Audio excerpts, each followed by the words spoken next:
and begin producing the hot mix that's needed to patch holes. Hot mix is an asphalt mix that lasts longer and adheres better than the asphalt mixes typically used during the colder winter months.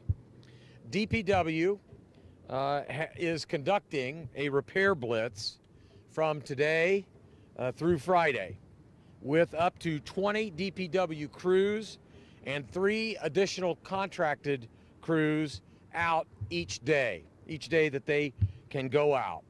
DPW expects to use 300 tons of hot mix per day and will begin by patching the major thoroughfares that or for which we have received a high volume of Mayor's Action Center requests.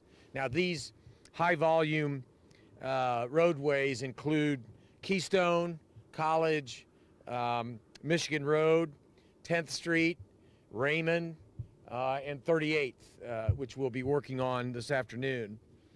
But the city of Indianapolis needs all of Indianapolis's help in this regard. In order to patch these potholes, we need to know where the potholes are, and residents are our #1 resource. So no matter what size pothole you happen to run across, you can report potholes by calling the Mayor's Action Center, pinpointing them online at indy.gov/requestindy, or downloading the Request Indy app on your smartphone. And finally, when you see our crews out working, please slow down. The patching process requires a high temperature mix and drivers who need to use extra caution for the crews to work successfully. With your help, we will repair all of Indianapolis's streets so that our city remains a safe place for all to live, work, play, and yes, drive. So I thank you. Mr. Director, do you have any comments you'd like to add? By the way, I'm very glad to be joined today by Vice President of the City County Council, Zach Adamson, and Councilor Duke Oliver. This is your district, right, yes, Duke? Okay, good. Thank you for coming. Only barely. Thank you, Mr. Mayor. This effort that we're putting forth today, the mayor talked about the 20 DPW crews that are out there today. That's 120 personnel that are out there. This required a 7-day notice with the contractor to get started so they could get the plant started. As of 1 o'clock, we had already put down 170 tons of asphalt, and we had already closed out, we had already sealed up over 6,000 chuck holes. This is going to continue as long as Mother Nature gives us weather like this, but I would like to reiterate one thing that the mayor stressed. Please look out for our crews. It is dangerous work working out in the street. They are dedicated to trying to keep Indianapolis's streets safe for commuters. Please keep them in mind. I would like to thank all of the people standing behind us here who are with DPW Street Operations. Our union president, Steve Quick, is with us here as well. Thank you for your support in doing this for the city. You know, our folks live and work in the city just like everyone else, and they are dedicated each and every day to go out and do the things necessary to keep folks safe. So these folks that are out working the crews, filling the chuck holes, they are the same drivers that go out when we have a winter event. So they wear many different hats during the winter time. So our thanks to them and their families for sacrificing during our winter months. And Mayor, I don't know if you want to take any questions. Yeah, questions? Mayor, a lot of these roads are in such disrepair they're beyond taxes. They need repaving. How much money do you think the city's going to get this year from the new gasoline tax? How many more roads and bridges can you fix and repair this year than you have in previous years? Well, let me take a crack at it, and I'll defer to the director. We did, thanks to the council's support, we passed a comprehensive construction infrastructure package That is $550 million over the course of 5 years? Up through 2021. Through 2021. So in answer to your first question, Rich, I think we're going to, it's estimated we'll get $20 million in the gas tax increase. And that's obviously $20 million I'm deeply grateful for, because it's $20 million that we wouldn't otherwise have. And obviously with the council's support and their leadership, we're going to be able to turn that into a long-term infrastructure improvement plan. What does that mean for the next year? Dan, 100 million? For roads this year alone will be 90 million in construction. The other dollars are about $36 million in stormwater funds that are going to be deployed for infrastructure improvements. So, I mean, this street out here, through Councilor Oliver's efforts, is going to be rebuilt come the spring. But last year you got 70 lane miles done. How many lane miles? Melody? How many we got scheduled, Melody?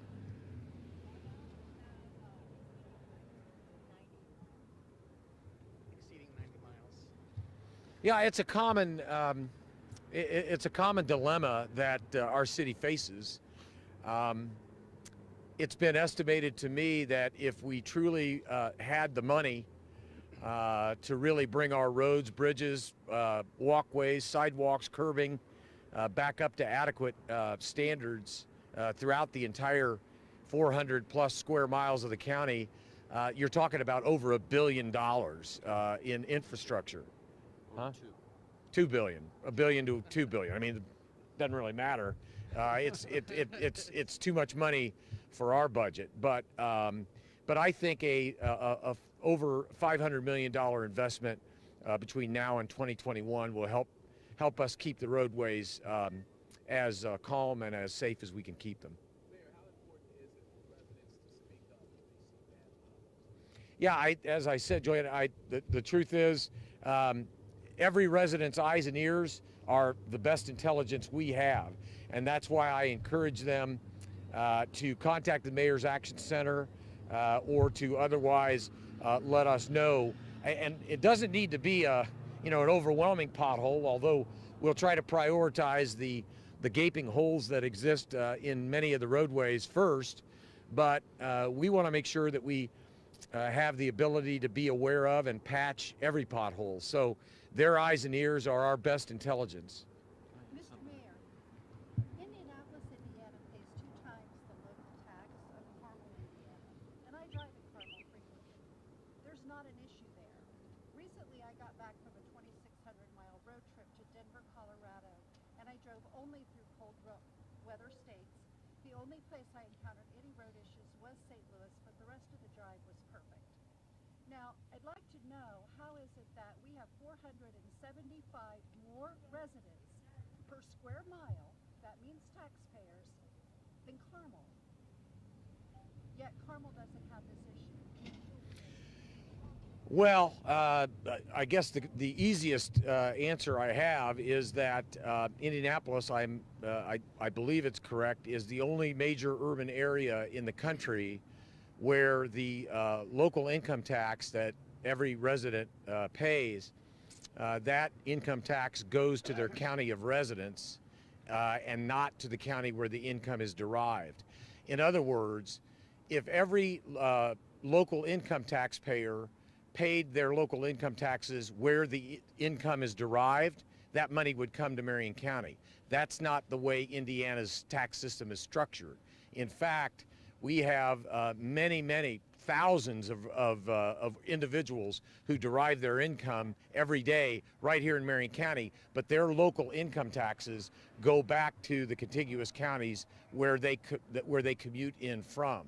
And likewise, if I worked in Carmel, I would pay tax here, correct? By living in Marion County. If you lived here, and there is, to a degree, there is some residents who live in Hamilton County, or excuse me, live in Marion County and who work in the contiguous counties. But by far, the number is disparate between it's not a question of increasing anybody's taxes. It's really a question of tax equity. and distribution. I just don't understand how I'm paying twice the local tax of my friends at work that live up there. Do you want me to share? But my property values, I believe, are going to be decreasing. I live on Central Avenue. The street is undrivable. I'm worried that It's going to be rebuilt this year. I didn't see it on the list.